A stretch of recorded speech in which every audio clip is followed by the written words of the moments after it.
जय माता दी दोस्तों, आपके अपने चैनल में आपका बहुत बहुत स्वागत है। दोस्तों, माँ भगवती दुर्गा की कृपा आप और आपके पूरे परिवार पर सदा सर्वदा बनी रहे। तो दोस्तों, नवरात्रि में पहला दिन बहुत महत्वपूर्ण होता है और आज के दिन हम माँ भगवती दुर्गा की स्थापना अपने घर में करते हैं। घर के ईशान कोण में चौकी स्थापना करके माँ दुर्गा को स्थापित करके हम कलश की स्थापना करते हैं और दोस्तों अखंड दीपक प्रज्वलित करते हैं, माँ का आह्वान करते हैं। तो प्रथम दिन बहुत महत्वपूर्ण होता है, माँ भगवती दुर्गा के स्वागत का दिन होता है। और दोस्तों, आपको बता दें कि शास्त्रों के अनुसार अगर हम नवरात्र के पहले दिन कुछ विशेष कार्य कर लेते हैं तो इससे माँ बहुत ही शीघ्र प्रसन्न हो जाती है और फिर हमारी जो भी पूजा होती है, प्रार्थना होती है, माँ उसे बहुत शीघ्र स्वीकार करती है और हमारे जीवन में आने वाली समस्त बाधाओं को दूर करती है, समस्त कामनाओं को पूर्ण करती है।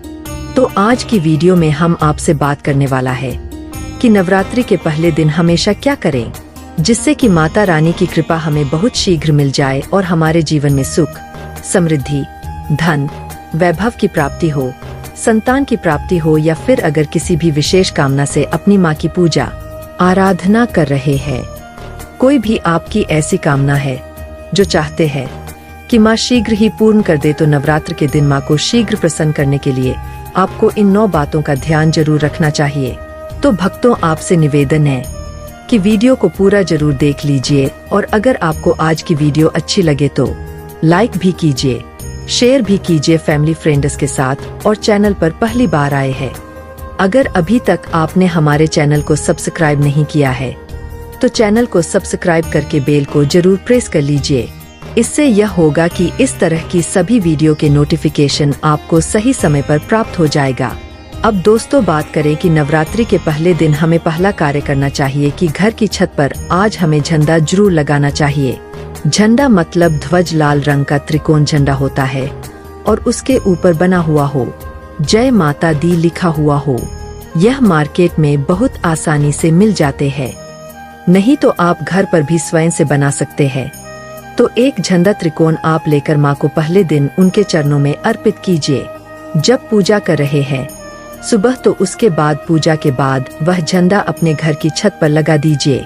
इस झंडे को घर के ईशान कोण में यानी के उत्तर पूर्व के कोने पर अगर वहाँ पर जगह ना हो तो आप उत्तर दिशा में इस झंडे को लगा सकते हैं, जहाँ भी आप यह ध्वजा लगते हैं। इसके साथ आप ध्यान रखें कि आप वहाँ पर एक दीपक जरूर प्रज्वलित करें, क्योंकि दोस्तों नवरात्र माता रानी का एक पावन पर्व है और झंडा लगाते समय इससे क्या होगा, इससे जैसे यश की वृद्धि होती है। देखिए भक्तों, जब हम झंडा अपने घर पर लगते हैं जो कि हमेशा लहराता रहता है, तो यह इस बात का सूचक है झंडा की आपको जीवन में सफलता की प्राप्ति होगी, यश की प्राप्ति होगी, मान प्रतिष्ठा की प्राप्ति होगी, समस्त प्रकार के सुखों की प्राप्ति होगी। मान सम्मान, यश, प्रतिष्ठा, धन की वृद्धि, सुख, समृद्धि, सभी प्रकार की जो चीजें हैं वह प्राप्त हो जाती है। दोस्तों, ऐसे लहराता हुआ झंडा आपके घर पर शुद्धता की सूचना है। इसलिए 3 अक्टूबर 2024 गुरुवार को नवरात्र के पहले दिन आपको अपने घर के ईशान कोण में एक लाल रंग का झंडा जरूर लगाना चाहिए। भक्तों, अगला जो कार्य है नवरात्रि में पहले दिन आपको जरूर करना है, वो है घर के मुख्य द्वार पर तोरण लगाना। तोरण क्या होता है? देखिए, आम के पत्ते लीजिए। जब हम पंच पल्लव के लिए भी आम का पत्ता लेते हैं, वही आम का पत्ता चाहिए हमें और थोड़ा सा अधिक मात्रा में आप लेकर आइए। उसे साफ धो लीजिए। धोने के बाद उस पत्ते के ऊपर आपको श्री लिखना, पत्ते पर आपसी में लिखे और जितना भी बड़ा आपका मुख्य द्वार हो उसके अनुसार एक धागा लेकर, और लाल धागा ले सकते हैं, पीला धागा ले सकते हैं, इस प्रकार से किसी भी रंग का धागा देकर आप इन सभी पत्तों को एक माला के स्वरूप में बना लीजिए और उसके बाद यह अपने घर के मुख्य द्वार पर लगा दीजिए। दोस्तों, श्री पत्तों पर कुमकुम से लिख दीजिए या हल्दी से लिख दीजिए, इसी लगा दीजिए। इससे क्या होगा कि जब भी आप किसी दरवाजे पर कहीं तोरण लगा हुआ देखते हैं, आपको क्या लगता है? पहले ही सूचना में यह लगता है कि इस घर में कोई शुभ या मांगलिक कार्य हुआ है। और तो घर पर लगा हुआ तोरण, घर के मुख्य द्वार पर लगा हुआ तोरण आपके घर में शुभता की सूचना देता है, मांगलिक कार्य की सूचना देता है, इस बात की सूचना देता है कि आपके घर में देवी विराजित है। यह बहुत महत्वपूर्ण होता है। नवरात्र के पहले दिन घर के मुख्य द्वार पर तोरण लगाना और इसका बहुत ही शुभ फल भी हमें प्राप्त होता है। अगला जो कार्य है, तीसरा कार्य जो हमें नवरात्रि में जरूर करना चाहिए दोस्तों, वह अखंड दीपक प्रज्वलित करना। देखिए, अगर घर में हम अखंड दीपक प्रज्वलित करते हैं तो अखंड दीपक प्रज्वलित करने से मन की कोई भी इच्छा हो, अगर आप सोचकर और मन में धारण करके अखंड दीपक प्रज्वलित करते हैं तो आपकी कामना बहुत शीघ्र पूर्ण होती है। लेकिन इसके अलावा दीपक इस बात का प्रतीक है कि आपके घर में किसी भी प्रकार की नकारात्मक ऊर्जा प्रवेश नहीं करेगी और मन से घर से हर तरह से नकारात्मक ऊर्जा को दूर करता है।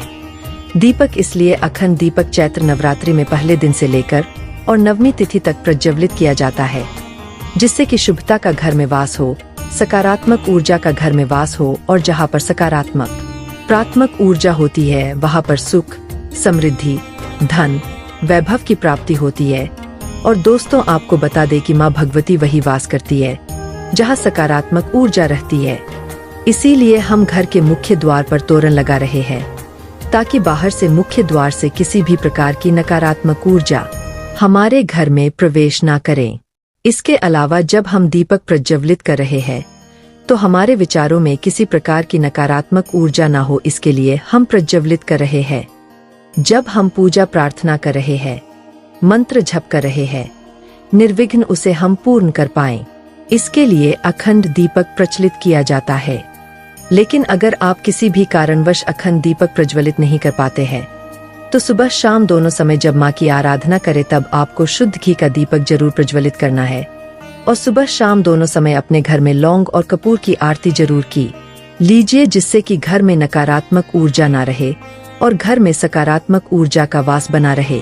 अगला जो कार्य है नवरात्रि में आपको जरूर करना चाहिए वह कलश की स्थापना। और देखिए, दीपक में एक और बात का ध्यान रखें, फिर हम कलश की स्थापना की बात करते हैं। दीपक में अगर आप घी का दीपक प्रज्वलित कर रहे हैं तो उसे आपको माँ भगवती दुर्गा की मूर्ति के दाईं तरफ रखना होता है। और अगर आप तेल का दीपक प्रज्वलित करते हैं तो माँ भगवती दुर्गा के बाईं तरफ आपको तिल तेल का दीपक रखना चाहिए। तो इस प्रकार से दीपक का आप ध्यान रखें, जब भी आप तिल, तेल या फिर घी का दीपक प्रज्वलित करते हैं तो उसे सही दिशा में सही स्थान पर रखना चाहिए। और अगला जो कार्य है घट स्थापना करना, यानी कलश की स्थापना करना। तीखी कलश की स्थापना जब हम करते हैं नवरात्रि में, कलश में हम सभी देवी देवताओं का आह्वान करते हैं। सभी देवी देवताओं का पूजन माँ भगवती के साथ ही हम प्रतिदिन करते हैं। इस प्रकार से जब 9 दिनों तक लगातार हम समस्त देवी देवताओं का पूजन करते हैं, घर में आवाहन करके विधि विधान से विशेष रूप से हम उनकी आराधना करते हैं। क्योंकि जब हम माँ की पूजन करते हैं, पहले हम कलश का पूजन करते हैं, धूप दीप नैवेद्य चीजें हम माँ को अर्पित करते हैं विधि विधान से, और इसके साथ ही कलश को भी हम इसी प्रकार से अर्पित करते हैं। तो सभी देवी देवताओं की विशेष पूजा हम 9 दिनों तक कर रहे हैं, तो हमारे जीवन में किसी भी प्रकार की कोई बाधा दूर होती है और कोई भी हमारी विशेष कामना हो तो अवश्य पूर्ण होती है। तो कलश की स्थापना हमें जरूर करनी चाहिए। अगर संभव हो तो नवरात्रि के प्रथम दिन जो अगला जरूरी काम हमें करना है वो है ज्वारे होना, यानी कि सप्त धान्य बोना, जो कि हम मिट्टी में थोड़े से जौब होते हैं जो कि हरे हो जाते हैं। बहुत सी ऐसी जौब अंकुरित हो जाते हैं और ये शीघ्र ही अंकुरित तब होते हैं जब हमारे घर में अन्न होते हैं। तो ये इस बात की सूचना देते हैं कि हमारे घर में सुख समृद्धि आने वाली है। हमारे घर में माँ भगवती विराजित हो चुकी है और घर में सुख, समृद्धि, धन, वैभव सभी प्रकार की जो शुभता है उसका आशीर्वाद हमेशा दे रही है। तो घर में अगर आप जॉब होते हैं, सप्त धान्य बोते हैं तो बहुत ही श्रम ब्रेस्ट माना जाता है। भक्तों, नवरात्रि के प्रथम दिन हमें जरूर यह करना चाहिए। और अगला जो शुभ कार्य है जो नवरात्रि के प्रथम दिन आपको जरूर करना चाहिए, वैसे तो बहुत से भक्त नवरात्रि के पूरे 9 दिनों तक व्रत धारण करते हैं। बहुत से भक्त जल पीकर या फिर फलाहार के दुआ इस व्रत को धारण करते हैं। लेकिन अगर आप पूरे नवरात्रि व्रत धारण नहीं करते हैं तो नवरात्रि के प्रथम दिन आपको व्रत धारण जरूर करना चाहिए। नवरात्रि के प्रथम दिन और अंतिम दिन यानी नवमी तिथि पर यह अष्टमी तिथि पर आपको व्रत जरूर करना चाहिए। तो प्रथम दिन बहुत महत्वपूर्ण है। माँ भगवती दुर्गा की आराधना करते हैं, विधि विधान से उनका आभार करके पूजन कर रहे हैं। तो प्रथम दिन आपको व्रत जरूर करना चाहिए और संभव हो तो पूरे नवरात्र व्रत करना चाहिए। पूरे नवरात्र जब हम व्रत करते हैं, माँ की पूजा आराधना करते हैं, सात्विकता के साथ माँ की आराधना करते हैं, तो माँ शीघ्र ही प्रसन्न होती है।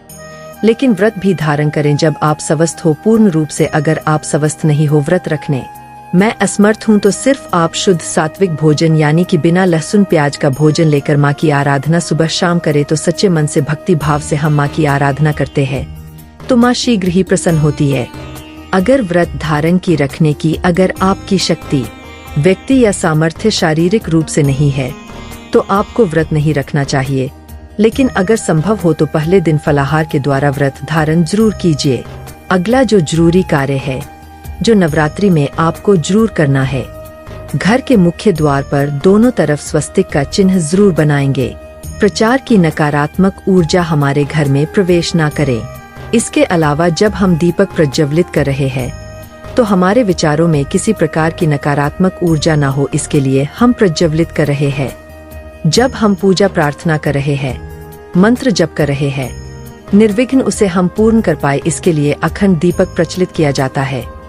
लेकिन अगर आप किसी भी कारणवश अखंड दीपक प्रज्वलित नहीं कर पाते हैं तो सुबह शाम दोनों समय जब माँ की आराधना करें तब आपको शुद्ध घी का दीप जरूर प्रज्वलित करना है। और सुबह शाम दोनों समय अपने घर में लौंग और कपूर की आरती जरूर कीजिए, जिससे कि घर में नकारात्मक ऊर्जा ना रहे और घर में सकारात्मक ऊर्जा का वास बना रहे। अगला जो कार्य है नवरात्रि में आपको जरूर करना चाहिए वह कलश की स्थापना। और देखिए दीपक में एक और बात का ध्यान रखें, फिर हम कलश की स्थापना की बात करते हैं।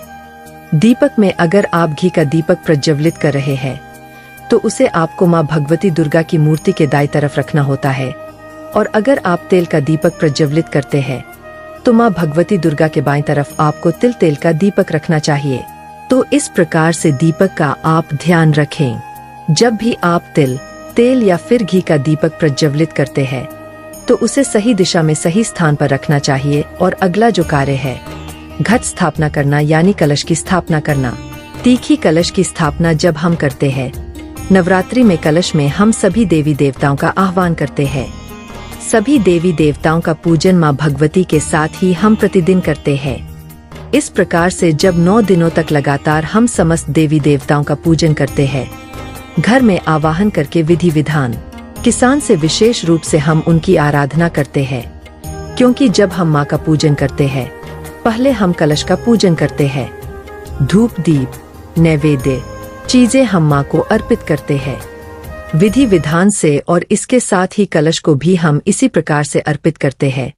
तो सभी देवी देवताओं की विशेष पूजा हम 9 दिनों तक कर रहे हैं। तो हमारे जीवन में किसी भी प्रकार की कोई बाधा दूर होती है और कोई भी हमारी विशेष कामना हो तो अवश्य पूर्ण होती है। तो कलश की स्थापना हमें जरूर करनी चाहिए। अगर संभव हो तो नवरात्रि के प्रथम दिन जो अगला जरूरी काम हमें करना है वो है ज्वारे होना, यानी कि सप्त धान्य बोना, जो कि हम मिट्टी में थोड़े से जौब होते हैं जो कि हरे हो जाते हैं। बहुत सी ऐसी जौब अंकुरित हो जाते हैं और ये शीघ्र ही अंकुरित तब होते हैं जब हमारे घर में अन्न होते हैं। तो ये इस बात की सूचना देते हैं कि हमारे घर में सुख समृद्धि आने वाली है। हमारे घर में माँ भगवती विराजित हो चुकी है और घर में सुख समृद्धि धन वैभव सभी प्रकार की जो शुभता है उसका आशीर्वाद हमेशा दे रही है। तो घर में अगर आप जॉब होते हैं, सप्त धान्य बोते हैं तो बहुत ही श्रम ब्रेस्ट माना जाता है। भक्तों नवरात्रि के प्रथम दिन हमें जरूर यह करना चाहिए। और अगला जो शुभ कार्य है जो नवरात्रि के प्रथम दिन आपको जरूर करना चाहिए। वैसे तो बहुत से भक्त नवरात्रि के पूरे 9 दिनों तक व्रत धारण करते हैं। बहुत से भक्त जल पीकर या फिर फलाहार के दुआ इस व्रत को धारण करते हैं। लेकिन अगर आप पूरे नवरात्रि व्रत धारण नहीं करते हैं तो नवरात्रि के प्रथम दिन आपको व्रत धारण जरूर करना चाहिए। नवरात्रि के प्रथम दिन और अंतिम दिन यानी नवमी तिथि पर या अष्टमी तिथि पर आपको व्रत जरूर करना चाहिए। तो प्रथम दिन बहुत महत्वपूर्ण है। माँ भगवती दुर्गा की आराधना करते हैं। विधि विधान से उनका आभार करके पूजन कर रहे हैं, तो प्रथम दिन आपको व्रत जरूर करना चाहिए और संभव हो तो पूरे नवरात्र व्रत करना चाहिए। पूरे नवरात्र जब हम व्रत करते हैं, माँ की पूजा आराधना करते हैं, सात्विकता के साथ माँ की आराधना करते हैं, तो माँ शीघ्र ही प्रसन्न होती है। लेकिन व्रत भी धारण करें जब आप स्वस्थ हो पूर्ण रूप से। अगर आप स्वस्थ नहीं हो, व्रत रखने में असमर्थ हूँ, तो सिर्फ आप शुद्ध सात्विक भोजन यानी कि बिना लहसुन प्याज का भोजन लेकर माँ की आराधना सुबह शाम करें, तो सच्चे मन से भक्ति भाव से हम माँ की आराधना करते हैं तो माँ शीघ्र ही प्रसन्न होती है। अगर व्रत धारण की रखने की अगर आपकी शक्ति या सामर्थ्य शारीरिक रूप से नहीं है, तो आपको व्रत नहीं रखना चाहिए। लेकिन अगर संभव हो तो पहले दिन फलाहार के द्वारा व्रत धारण जरूर कीजिए। अगला जो जरूरी कार्य है, जो नवरात्रि में आपको जरूर करना है, घर के मुख्य द्वार पर दोनों तरफ स्वास्तिक का चिन्ह जरूर बनाएंगे। जय माता दी। वीडियो को लाइक करें, चैनल को सब्सक्राइब करें, कमेंट में सच्ची श्रद्धा से लिखे जय माता दी।